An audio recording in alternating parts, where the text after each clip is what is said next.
जय माता दी भक्तों। अब हम आगे आपको सुनाएंगे किस तरह से मां भगवती ने शुंभ का वध किया था। प्राचीन समय की बात है, जब राजा सूर्य महर्षि मेधा के साथ वार्तालाप कर रहे थे तथा देवी के पराक्रम व उनकी विभिन्न विभिन्न कथाओं को सुन रहे थे। तभी मेधा ऋषि कहते हैं, हे राजन, अपने प्यारे भाई निशुंभ को मरा हुआ देखकर तथा बहुत सी सेना के नष्ट हो जाने पर शुंभ के क्रोध का ठिकाना ना रहा। वह देवी को संबोधित करते हुए बोला, हे दुष्ट दुर्गा, तू अपने बल पर यूं ही अहंकार मत कर, क्योंकि तू दूसरों के बल पर लड़ रही है। देवी दुर्गा ने उत्तर दिया, हे दुष्ट दानव, मैं तो अकेली ही हूँ। इस संसार में मेरे अतिरिक्त कोई भी दूसरा नहीं है। ये सब जो भी शक्तियाँ तुझे दिख रही हैं, ये कहीं न कहीं मेरा ही स्वरूप है। ये देख, ये सब मुझ में समा रही हैं। इतना कहते ही ब्राह्मणी आदि सब देवियाँ दुर्गा के शरीर में प्रवेश कर जाती हैं तथा देवी दुर्गा अकेली ही खड़ी रह जाती हैं। देवी कहती हैं, मैं अपनी ही इच्छा से यहाँ पे अनेक रूपों में प्रकट हुई थी।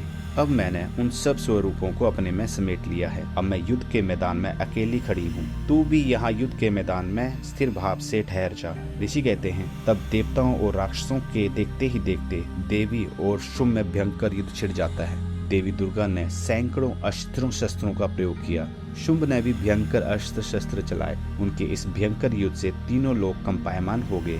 भगवती देवी द्वारा छोड़े गए अस्त्रों को शुंभ ने अपने शस्त्रों से काट दिया। इस प्रकार शुंभ द्वारा चलाए गए शस्त्रों को देवी ने अपनी भयंकर ओंकार से ही भस्म कर दिया। शुंभ ने एक साथ सैकड़ों बाण चलाकर देवी को चारों ओर से ढक दिया। देवी ने भी अपनी अद्भुत शक्तियों का प्रयोग करते हुए शुंभ के धनुष को काट डाला। अब शुंभ अपनी तलवार लेकर देवी की ओर लपका, परंतु देवी ने उसकी तलवार व ढाल के भी टुकड़े कर दिए। इस भयंकर युद्ध में दैत्यराज शुंभ का घोड़ा मारा गया, उसका सारथी भी मारा गया तथा रथ के टुकड़े टुकड़े हो गए। अब शुंभ भयंकर मुदगर लेकर देवी की ओर लपका तो देवी ने अपने पैने बाणों से उसके मुदगर के टुकड़े टुकड़े कर डाले। मुदगर के टूट जाने पर शुंभ बड़े बेग से देवी को मुक्का मारने के लिए दौड़ा। जैसे ही शुंभ ने देवी की छाती पर मुक्का मारा तो देवी ने भी शुंभ की छाती पर एक चांटा मारा। देवी का चांटा पड़ते ही दैत्यराज शुंभ पृथ्वी पर गिर पड़ता है और कुछ समय के बाद पुनः उठकर खड़ा हो जाता है। अब दैत्यराज शुंभ अचानक उछला और देवी को लेकर ऊपर आकाश की तरफ उड़ गया। अब देवी आकाश में ही शुंभ के साथ युद्ध करने लगी। उनके इस युद्ध से सिद्ध और मुनियों को विस्मय हुआ। उसके बाद देवी ने शुंभ के साथ काफी समय तक आकाश में ही युद्ध किया। तब मां भगवती ने शुंभ को बड़े ही जोर से पृथ्वी पर पटक दिया।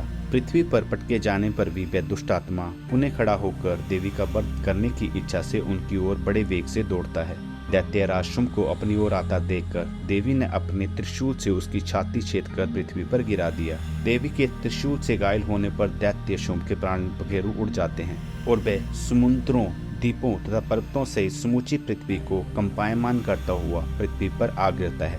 उस दुष्ट असुर के मरते ही सारा संसार प्रसन्नता से नाच उठता है। सभी देवी देवता, गंधर्व, मनुष्य प्रसन्नता से मां भगवती का गुणगान करने लगते हैं। जो भी उल्कापात हो रहे थे सभी शांत हो जाते हैं। अप्सराएं नाचने लगती हैं तथा गंधर्व सुंदर गीत गाने लगते हैं। चारों तरफ स्वच्छ वायु बहने लगती है। सूर्य की उत्तम प्रवाह हो जाती है। इस तरह से मां भगवती शुंभ का भी वध कर देती हैं। जय माता दी।